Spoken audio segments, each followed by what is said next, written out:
started, I have some activities I want you guys to do. So if you can send me a quick text, here's my text number with your email address. I'm going to be sending you a worksheet, so you'll get a link to a worksheet that we're going to be working on. And this is a workshop style, so I like asking questions, I like participation, I want to kind of dig deep into some of the problems. We're going to be talking about how we overcomplicate things in our business, which I see all the time. I'll give you guys a second to send that. And hopefully this link works. I have the bots working in the background. Let me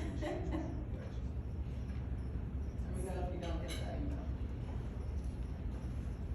All right. Let me read my slides. So, like Bill had mentioned, when I was doing property management, I did a suite of things. So I had a residential property management business that had over 700 doors when I sold. I had a condo association, homeowners association, and cooperative management business.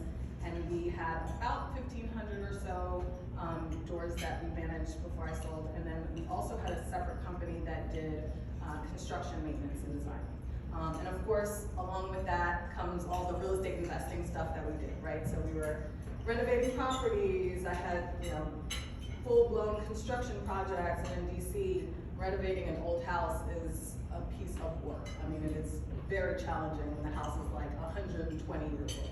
So there's all types of stuff that I had to deal with that, on top of the financing issues and the requirements for the city, and DC regulations are out of control. I mean, they make everything more challenging. So it was an experience. I got a lot of hands-on experience from that, which was great. Now that I sold that business, I've been focusing my time and energy on helping other people. I've been part of the NARPM community for a really long time. I'm the chapter president in the District of Columbia, and that means that I was just already geared to give back to help people. And so what ended up happening actually was, once I sold, one of my competitors in my market reached out to me and said, hey, can you help me do what you did? And I was like, okay, I mean, why not? You're gonna pay me for it. I'm not doing anything else. I'm not busy, so sure. And then that made me start thinking about how I can continue to help people in my community, my peers, because I thought that was really important for me. So one of the things that I learned was there's so many other people struggling, and as business owners, we tend to feel isolated. And that, I think, having the support that you need and someone you can talk to who knows your industry, I think is really valuable. There's so many consultants that I hired personally for my business who didn't know property management, who didn't know real estate, but they knew business, so they got me a certain point in my business, which was great, but they really didn't know how to dig into the details of that business. So it's great having that type of resource and information. People always ask me why I decided to sell. It's like, you had a very successful business, you were making multi-million dollars, why did you sell? And I tell this story, which is my burnout story, which you heard, my burnout story. I was completely stressed out. I had a really successful business and I grew super fast. And then I started having health issues. I literally wound up in the hospital, my health was declining. And when you're under that much stress, you start really reevaluating your life, like what is really important. And at the time, success for me meant making a lot of money. And then I realized that maybe making a lot of money comes with a lot of extra things that I didn't really need. And so I decided at that time, and actually it was a very ideal moment for me to sell out to another investor, and I got that. So it was a very good decision for me. One of my other reasons why is I got pregnant. And when you have health issues and you get pregnant, you are under a lot of other problems, right? I was labeled as high risk, and I was going to the doctor constantly, and the doctors were always telling me, like, you are under too much stress. You're carrying too much stress, and it's going to affect you. And that freaked me out. It just completely, I was like, oh my gosh, I'm gonna be a bad mother from the get-go. The baby's not even here yet, and I'm gonna be a bad mother. So I definitely had to reevaluate my purpose. So I did. As you can see, there's a big gap between the first picture and the second picture. There's 20 years between my first and my second. And then people are like, oh my gosh, you started over, you are crazy. I am. I think about that every day. So one of the things that I really appreciate having sold my business was the freedom.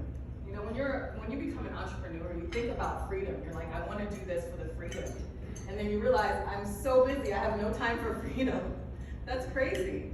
I mean, when you're growing super fast or you're building your business and you're on the grind, you think you're getting something, but really you're getting something else. You're getting a lot of freedom, right? It's no longer a 9 to 5. It's like a 24/7, especially in property management, right? It becomes overwhelming. And so during my reevaluation and really trying to figure out what I wanted in my life, I realized I wanted to live with a lot more intention than I did before. So this picture on the left is a picture of me and my daughter. We went to this creek that's right by my house. And you know, she was having a bad day. She was having a meltdown. She wanted some mommy time. I cleared my schedule. I told my clients, I talked to them, you know, another day we rescheduled, and I took her to just relax. So this is her coloring, we got our snacks, and we were just having a good day. I'm like, every business owner should be doing this. This is why we're doing it. This is why we have businesses. So we can have the freedom. And I realized I need to fix this problem for my people. My peers are all trying to get this, and they shouldn't have to sell together. So how do we fix these issues? This picture on the left is me and my sister. So my sister was living in Amsterdam and came down for my daughter's birthday and got stuck. Couldn't go back to Europe. So she's been with me for the last 2 years. And we were in quarantine together. Blessing in disguise, I bet, is my, you know, I thought anyway. She's a yoga teacher. She does yoga and Pilates. But she's a yoga teacher. She's like, I'm gonna teach you yoga. And I was like, hell no, I'm not learning yoga. I hate yoga. This is me doing yoga. Take it all in. Take it all in. I was like, I'm not doing yoga. 3 days a week we were doing yoga. 3 days a week. With the kids screaming in the background, everything, it didn't matter. I have pictures of kids on me while I'm doing all the positions, it's crazy. I still don't like yoga, but what I learned from this experience was yoga's practice is all about breathing. So the positions are fun for some people. I'm not very flexible, so not fun for me, but the breathing was part of the exercise. There's so much that you get out of something as simple as taking deep breaths through a practice. So this is just me learning some things that I like to teach people when it comes to stress. This is what my 2020 looked like. When everyone was worried about their businesses and everything was going on and people were going crazy, I was like, everything's online. I am learning everything. And I took every single course, challenge, workshop, went to every conference. I mean, I was doing it all. I was just feeding all of that information in. And one of the things I realized was I have a very powerful perspective, having been in property management before, and now learning what other businesses and other industries and everything, what everybody else is doing.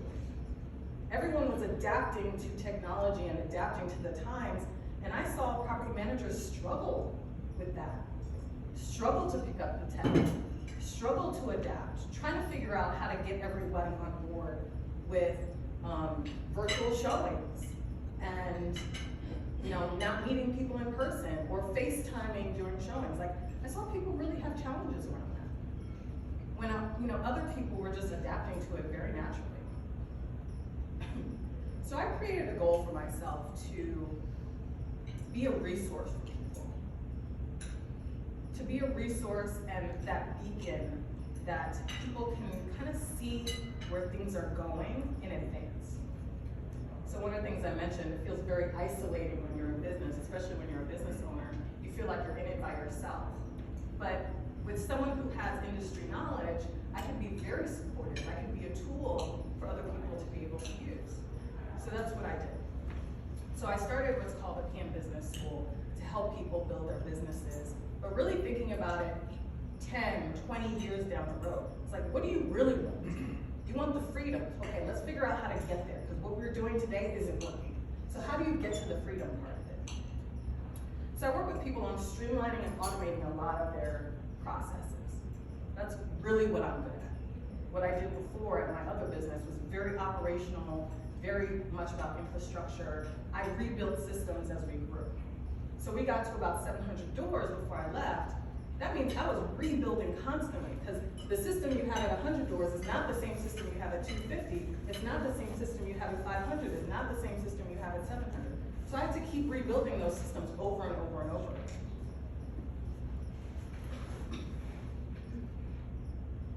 So one of the things I learned working with other people in our industry is we overcomplicate everything. And I think it's just human nature, to be honest. I think we figure out something, we make it work, and then it's fine. I had a guy say, like, he was in AppFolio, he's just like, oh, the tenant needs their deposit back, and he's in there fiddling around, and it spits out the money. Do you know how much time it takes to fix a problem in AppFolio? Who's on AppFolio right now? How much support do you get from AppFolio? Who from AppFolio is gonna help you figure out how to fix the problem that you make when you're in AppFolio? I mean, it's impossible to get anyone on the phone from AppFolio. It's hard when you make things more complicated than it needs to be. Because then you spend so much time backtracking to fix the problem. So your time doesn't get sucked up by you solving the problem. The time gets sucked up by you fixing the solution that you created to solve the problem that you were trying to fix. We just overcomplicate things. So this picture I stole from Leap Simple. They just have such a simplified way of showing you things. So this is what I would call the property management system. It's the business. This is what it looks like every day, right? And so I broke it into kind of 5 subsystems. Marketing, sales, and onboarding is kind of one process. Make ready and maintenance is kind of another. Listings, leasing, move-ins is kind of another subset. Rents, delinquencies, evictions, and then lease renewals, inspections, and move-outs. So that document that I sent you, which you should have seen, it has this information. But one of the things, oh, you didn't get it? Oh, you have to be on the Wi-Fi, which I learned. You're getting good reception. I did not know. All right, so what I'm gonna do, I'm gonna go around the room, because this is a workshop style. I wanna learn something from you. I wanna learn which of these, 1 through 5, is the area that you're having the biggest issue. I wanna have an understanding of what you guys are going through. And I wanna see if there's any commonalities that you guys are all kind of going through. And again, as you think about this, sometimes it's not as obvious what the problem is.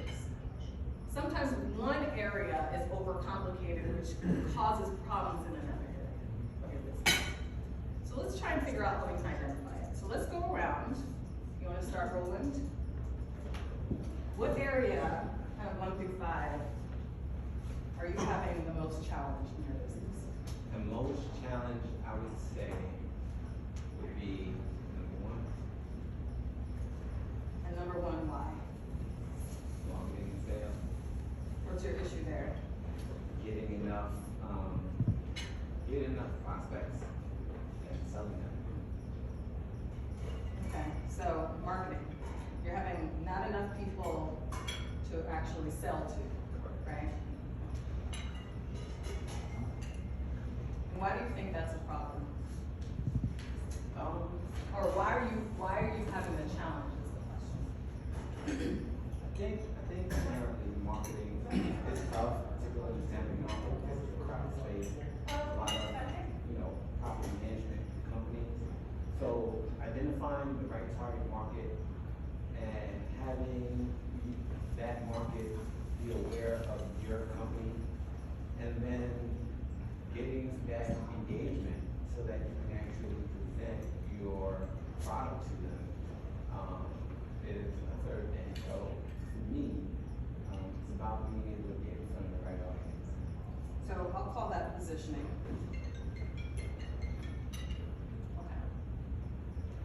say marketing as well. When we had, like, our broker used to focus so much on it, and now that he doesn't, it reflects. I think less leads are because of less focus.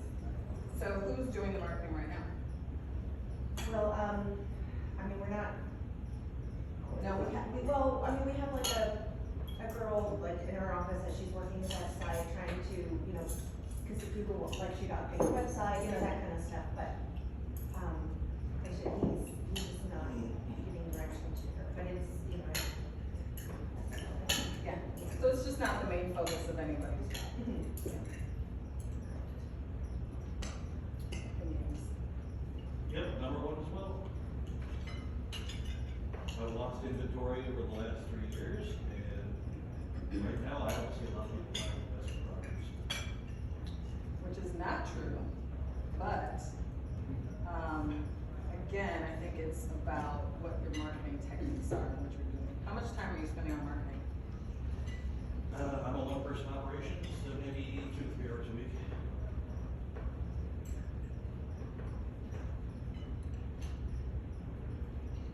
Okay. All right, who's next?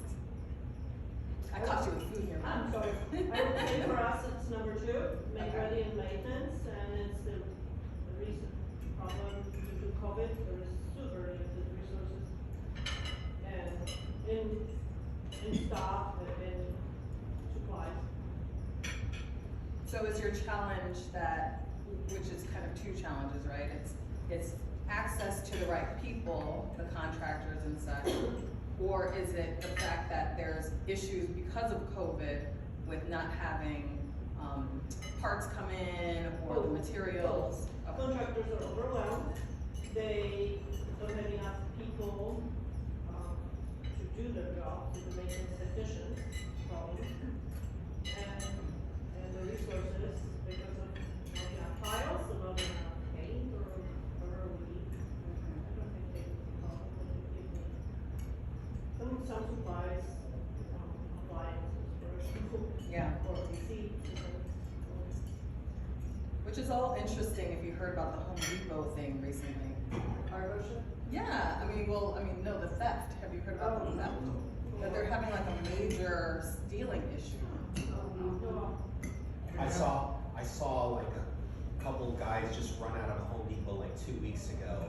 And we're like, what's going on? And they were like stealing tools and they ran out and jumped in the car. It's like crazy. So That was that's exactly what that was it actually me. So he doesn't have the problem. Here, I have Craigslist. Crazy. Are you two together in the same company? You're affiliated, right? Why don't you, give me yours? Me? Oh, Where to begin? I have 2. Uh-huh. One is just probably, I would say they both tied at 1. One is, on the number 1, so they break down into 2 parts. One is we have the leads, we have the opportunities, we don't have the follow-up. So I'm missing a person on the business development side for sure. Yeah. And 2 is just on the general administrative. So we've grown a lot, we are just having growth constraints because we can't keep up. That's the problem. Yeah. How are you getting your leads? We're buying leads, we are, there's been leads from our website, et cetera, but it's just, there's no follow-up. I'll have a conversation with Yeah. the person, but I don't have people after that continuing to go after that. So, and then the leads just, you keep paying for them and they just keep falling behind after the first Right. contact, so Yeah. we're losing it. And the second is the ongoing operational, just administrative stuff, like, we're at full capacity, we can't keep up, Yeah. so. Yeah. Awesome. What about you, sir? I was going, if I had to pick, I would guess I would say number 2, just maintenance. And I feel like it's always a way to cut down on the expenses and just get it done faster, so that would probably be our biggest thing. So getting it done faster, just cutting down the wait time for tenants and stuff. Yes.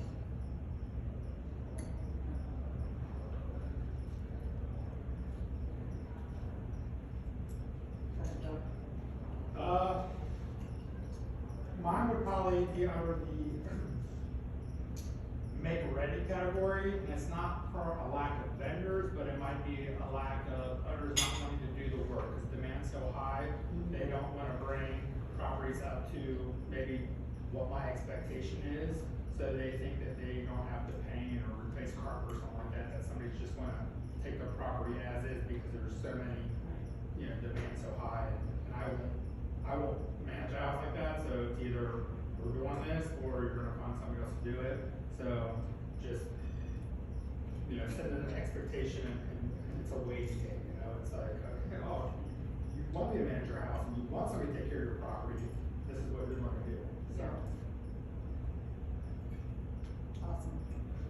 Are you guys the same company? Okay. All right, this is great. Great information for me to know. Things I've all heard before, and ultimately are the same problem, which is internal systems, a lot of times, right? Some of it is I don't have enough resources, some of it is I have too many things going on. People buy technology, don't utilize the technology. Things like that are common problems. And again, a lot of it is because we just overcomplicate the situation. And sometimes if I dig deeper, I find that that's the case. So here's what I tell you. Complicated just doesn't work. When we overcomplicate things, it doesn't work. And a lot of the things that we do are overcomplicated. Sometimes we have a task and we're doing this thing and then we're like, I don't have enough support, and then hire someone to do that thing when that thing shouldn't even be done. It's like it's like this, I'm gonna do this thing and this is how I do it, and here's step 1 through 25, and I'm gonna hand this off to somebody else to do step 1 through 25. Well, maybe it's just really step 1 to 5. And I find that that's the case. And sometimes our people that we hire, they're just like, really, I think this is a step 1 through 5 situation. They're like, no, I've been doing 1 through 25 for the last 20 years. You're gonna do 1 through 25. Technology has helped us to cut out a lot of those missing pieces. There's something going on here. I'm just like, she's feeling it. But I'm just like, no, we're not doing that. You're already doing what you're talking about. Yeah, overcomplicating. And sometimes even for you, it's like adding in pieces of technology can help to streamline that, right? There's things that you can do to help with parts of the process. And one of the things that has been great recently is, you know, technology was already there before COVID, right? We had a lot of access to support and tech and everything. And now because of COVID, it's skyrocketing. The people who had that tech was just like, oh my gosh, they're using us now. So now we have to make it better and better and better. And so now there's this huge improvement of technology. But on top of that, it's also made it easier for some of our clients, or soon-to-be clients, prospective clients. So you think about people who are self-managing, right? They don't need us. They have technology. They can just go to the technology and use it now, because technology is way more advanced than it used to be. So why hire someone at $100 or $200 a month? I'll just save the money. So again, when we talk about positioning, which is a marketing issue, and a lot of you said number 1 is a problem. Positioning. How do I position myself to be better than my competition? And you can't spend a lot of time on marketing if you're too busy in your business doing all the business stuff. So how do you streamline that so you can pay attention to the marketing part of things? And how do you position yourself in your marketplace to stand out? So I'm gonna give you some suggestions, and we're gonna talk about that today.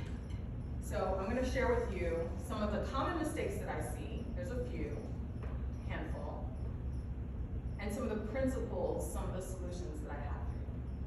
And I use an acronym called DRIVE, so we're gonna go through each one. But before I jump into that, if you guys missed the text, let me know. Here's the phone number again. Did anyone not get the email? Did you? Okay. You turned on Wi-Fi and you still didn't? All right. I'll follow up after, make sure you get the worksheet. Okay, mistake number one that I see. A lot of businesses, I notice, get started in property management. Property management and real estate in general is one of the easiest markets to get into.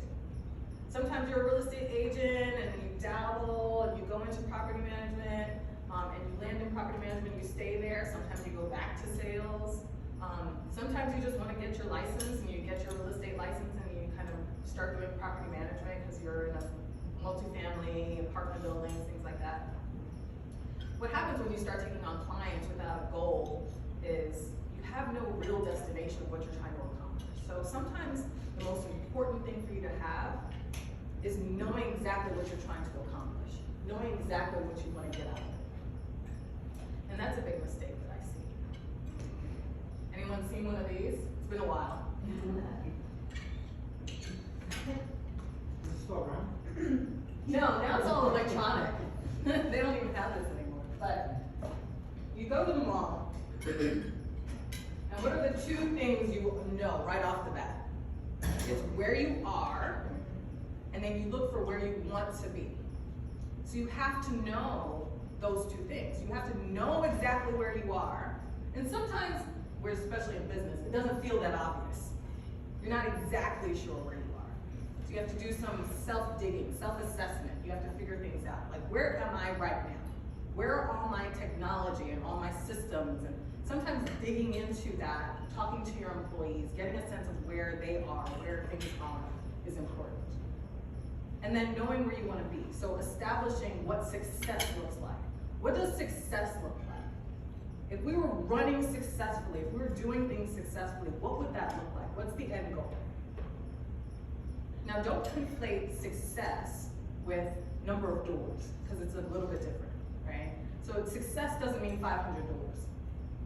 Success means, are your clients happy? Are your tenants happy? Is everything running smoothly? What's the turnaround time for your maintenance requests? That's success. So defining what success looks like gives you a goal to aim for when it comes to stuff like that. Now be realistic. I mean, don't say, I want a 2-day turnaround time for my maintenance when really it's gonna take 14 days for certain things. You know, be realistic when it comes to that stuff. But it's important to know that. So knowing your destination is key. So having a good idea of what that looks like is important. Okay, so after that, if you don't know where you're going, you don't know how to get there, right? Your route and how you get there is so important. And I see this mistake again. If you don't know where you're going, you don't know how exactly you're gonna get there. So if you know that you're here and you wanna go to Nordstrom, what do? You say, okay, I gotta walk down the hall until I get to the stairs, then turn right, and then Nordstrom should be right in front of me. I just gotta pass the escalator, I can get into Nordstrom.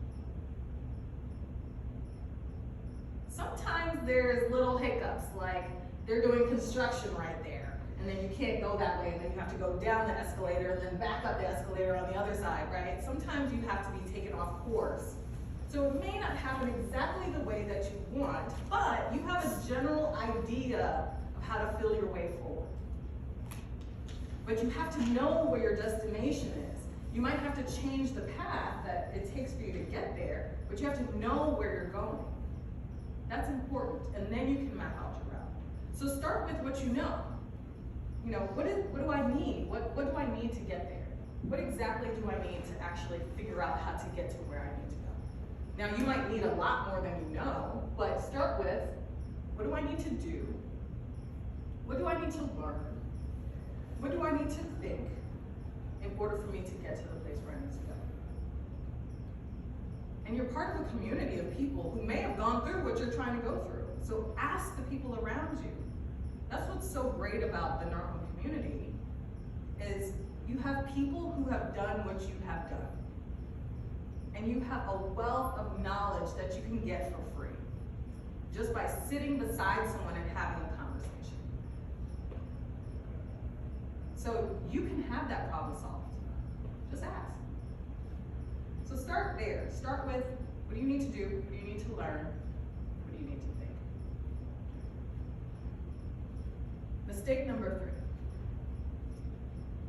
3. One of the things that I have found that was super helpful in my business when I had it was selling the culture to employees. And the culture comes with, what do I stand for? What do I want to get out of this? What does that look like? Messaging to employees helps to motivate people to want to actually do some work.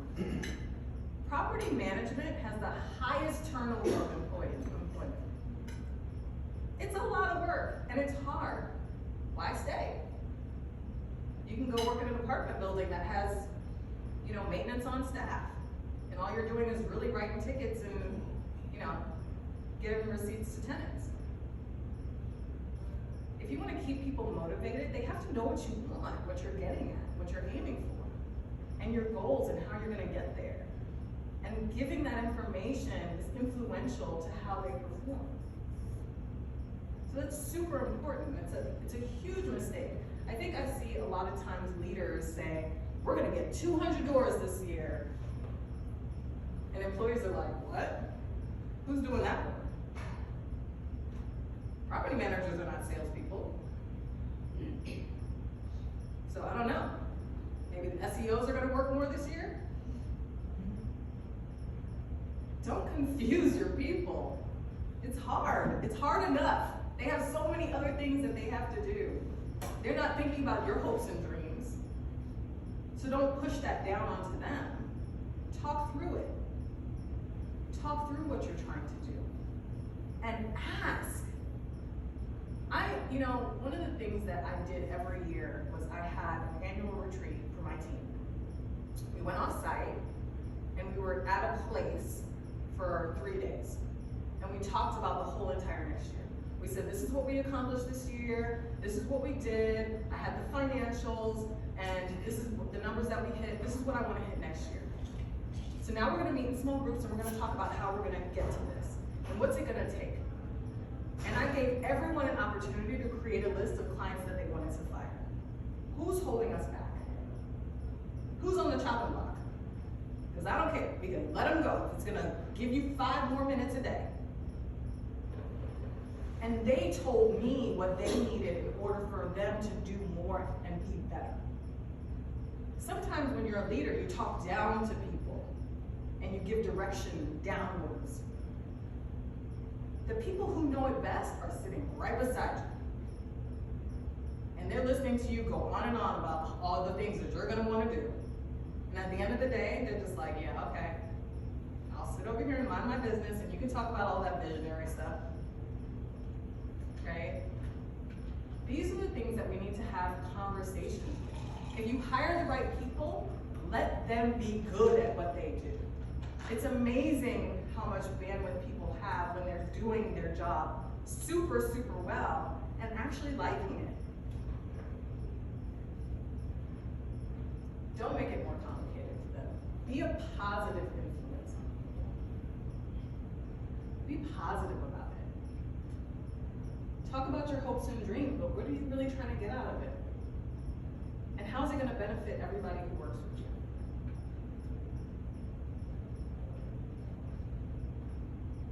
The next one is value. This has been a hot topic this year. If you listen to any property management podcast, if you go to any property management conferences, this is the conversation. Do you know why? I think that might be where they don't value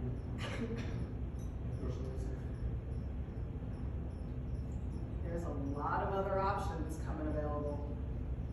There are a lot of venture-backed companies coming in and buying up the market. Did you hear hedge funds are now buying real estate? Institutional buyers can scoop up a market and have control over rent, over client benefits, over pricing, over tenant rewards.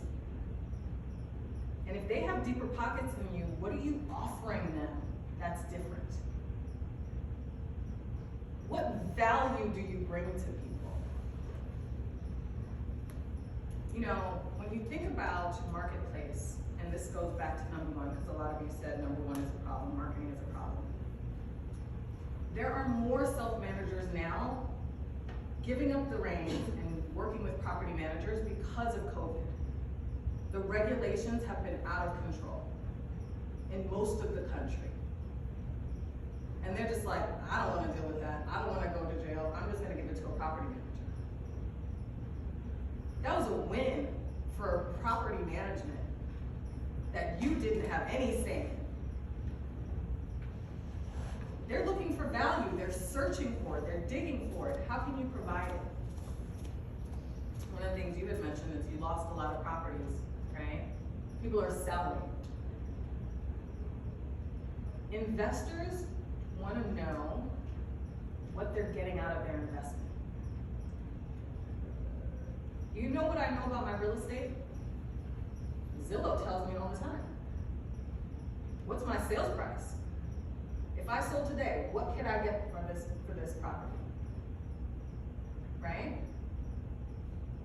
I don't know any other stats about my rentals other than what Zillow tells me. Some people are anal and they have their spreadsheets and they put it together and they're just like, my performance year over year, cash on cash return and all of that stuff.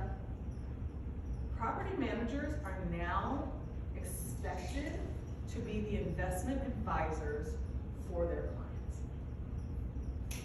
So if you want to keep up and add value, we're gonna have to learn a whole new set of skills that maybe we didn't know before. Before it was just maintenance requests and light bulbs out and making sure the lawn was cut so the HOA didn't say anything. Things are changing. Because if that's all we offer, there are other options available. So keep in mind, adding value is super important. You know who added a lot of value during COVID? Amazon. I mean, they killed it. They hit on the value and they said, 1,000 more of that, please.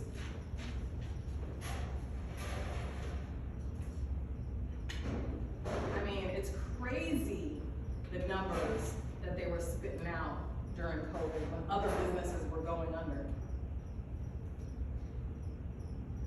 Adapt or die, people. Right? That's what's coming. People want more value. They don't quite know it yet, but it's coming. Once the marketplace gets flooded with all these venture capital-backed companies and other investors and deeper pockets and institutions and all of that, they're gonna start demanding more because the bar is gonna be raised. So you gotta raise the bar before we get there. Otherwise, you're not gonna be able to keep up by the time it goes up. Did you have a question? Well, just wondering if you ever taken Mike Nelson's class? No? He does cash flow finance analysis. We've had him here in the chapter a couple of times. Excellent class. He does exactly what you're talking about on the spreadsheet, going through the whole financial routine. Wow. What kind of Amazing class. Yeah. things are you seeing, people add? Give us some examples of how we add value that will not increase, cost that you're seeing in the marketplace right now. Yeah, so hot thing right now is, managers are starting to do, investor-related communication. So monthly newsletters, they're having quarterly Zoom meetings, inviting their investors to come to the Zoom meeting and talking about what's going on in the marketplace. A lot of investors are not local, right? So they hire you because they're not here. They don't know everything that's going on locally. So giving them a local update on what's happening is super important, and that's something that people have already started implementing. And so bringing your team members on to help you with that, so it's not something that you're doing by yourself. Obviously, you have to do it by yourself, but you know, having other people help you, bringing in experts, right? Some people need a tax strategist. Find one. I know a lot of people who don't do their taxes well. If you're making 6 figures, you shouldn't be paying 6 figures out to the IRS. Something's wrong here, right? especially if you have rental property. Bring on these experts who are going to help them make more money by saving more money. Make more money by understanding their money. Even with Bill, one of the things you had mentioned, like investors don't want to invest in their own properties. They don't even understand how that investment can transpire to become more money for them down the road, right? One other thing, just I think to add to that, when you're talking about providing investor value, another thing is I think, you know, we need to do, because I get asked these questions a lot, is, you know, so for example, like a couple weeks ago, right? Oh, Tampa's the #1 market to invest in. Great. What's that mean? Like, where? So it's like, break down the numbers for me and help me understand what my return's gonna be based on. So they're relying on you also on, while they know that the market's hot, they want you to be the expert to know where is the next best investment property to buy in. Yeah. Like location-wise within, for example, the Tampa Bay area, where are great areas? Break down the numbers for me, what's my return gonna be based off of what they're gonna put in financing? Yeah. That's what we're having to do. I'm having to do that because they wanna understand, otherwise they're gonna leave you or go somewhere else if they're Absolutely. looking to invest. Yeah, and I've seen that, and I know of a couple companies that specifically create pro formas for all their sales. So instead of them losing the sale, they say, keep the tenant in place, I'm gonna sell it to another investor, I'll put a pro forma together, because what do you have that nobody else has? You have the history of the property. You know the tenant, you know the tenant communication, you know the quality of the tenant, you know the maintenance records, you know what's going on, you know the status of every single system in that property. So how trustworthy are you that you've been managing the property for 3-5 years to another investor who's looking to purchase in your marketplace, right? That's value. Even if you don't have your sales license, find agents that you can partner with that have investor clients that are looking to purchase in the market and say, I'll sell it to you, tenant in place. They come up all the time. So if 35% of your portfolio is out the door because of sales, figure out how you can get paid on the back end for those kind of transactions by offering that value. Here's a pro forma on all of the sales that I have coming up right now. Partner with the agent and have the agent sell it for you. Exactly.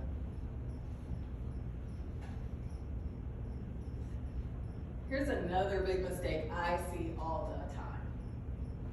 I think corporate America has trained us to be busy. And sometimes it's being busy, not doing things that matter. There's this energy about looking busy and being busy. I had a busy day, I was doing busy stuff, right? Have you ever gotten home and you're just like, what did I do today? Did I do anything today that was productive? And that's the thing. I always tell people, I'd rather be productive. Whenever you know you're busy, like, I don't care about being busy. I'd rather be productive. Whatever I saw, what I had in mind, turn the corner on, being busy is just a waste of time. Being busy is part of our issue of overcomplicating things. There was a study done that says when we are in flow, we are 500% more productive. I mean, 500% when we are focused on something.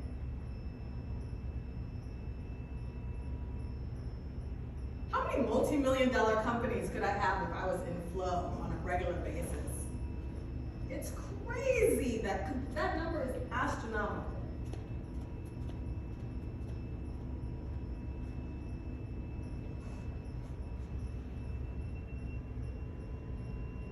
I don't think we put a value on our time the way that we need to. If we came up with a dollar amount, and I have to do this because I'm a consultant, right? But if you thought about a dollar amount, if someone were to hire you to say, how much would you charge me per hour? If it's even close to like $250 an hour or something like that, Why would you spend your time doing $5 an hour tasks?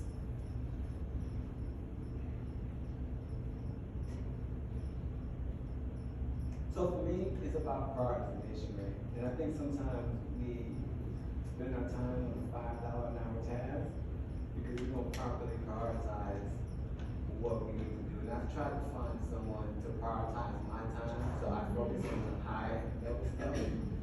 But that's complicated, which is why I don't want to do it, and I don't care to do it. But when I ask other people, they can't do it either. And so I find myself getting caught in those $5, $10 hour time. I am big on outsourcing. I tell people I would outsource most of the bathroom if I could. So I have no problem bringing someone on to do those, $5 an hour tasks, but I just have to realize what those are, section those out, and push it out, so I can focus on higher level tasks. One of the things I had mentioned earlier was hiring someone to do those $5 an hour tasks, and sometimes those tasks don't need to get done. That happens all the time, right? It's what's gonna get me to the next level? How do I focus my time, my energy, my money on what's gonna take me to the next level? One of the biggest issues I see is, I go into a company, I start working with them, I start talking to the employees, I'm like, what's going on, blah, blah, blah, blah. They've identified how they can fix a problem, and they don't even have the time to implement how to do it. They're so busy that they don't have the time to implement the solution that will help them get to the next level. Right? And what are they busy doing? They're in meetings that they don't need to be in. When your company starts getting on the larger side of things, meetings start to become this thing. And you spend 75% of the time in meetings, and the other 25% actually doing work. And when I say doing work, I mean answering email, because that's not exactly doing work. Answering email, right?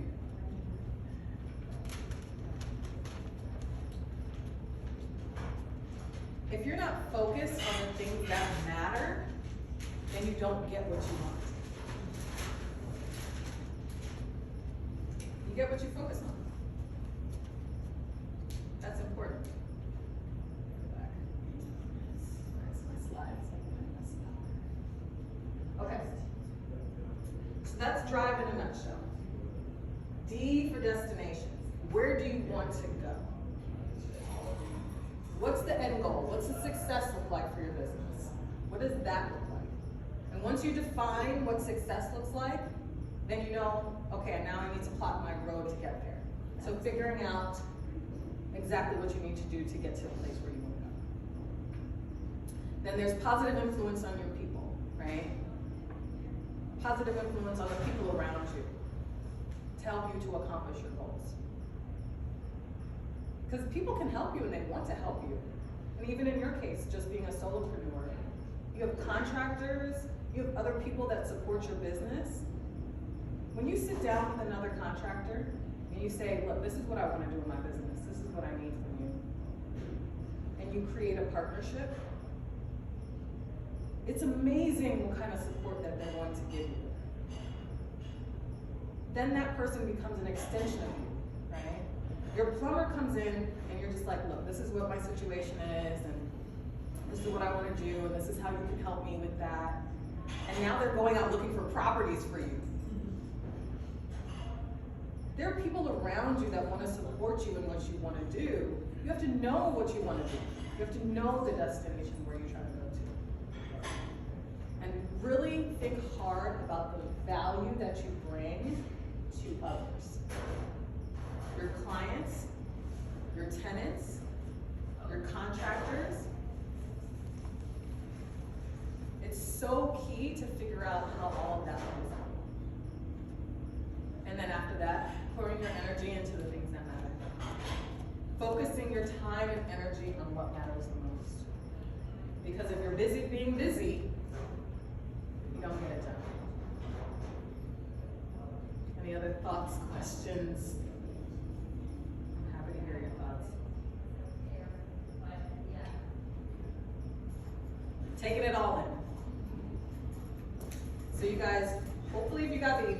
got a link to the worksheet. You can copy the worksheet. I have some questions on there for each one of these areas, right? Questions that you should be able to answer easily, and if you don't, think about it, spend some time on it. Try to figure out what you want to be able to accomplish, try to figure out how you're gonna get there. And if you need extra support, I am available. I'm happy to help you guys. I know what you are going through. I mean, I travel the country and I talk to property managers in all over the world. And they say the same things over and over and over again. It's a struggle. It is a struggle. And it's hard. But there's support out there for you. People who want to support you in your dreams.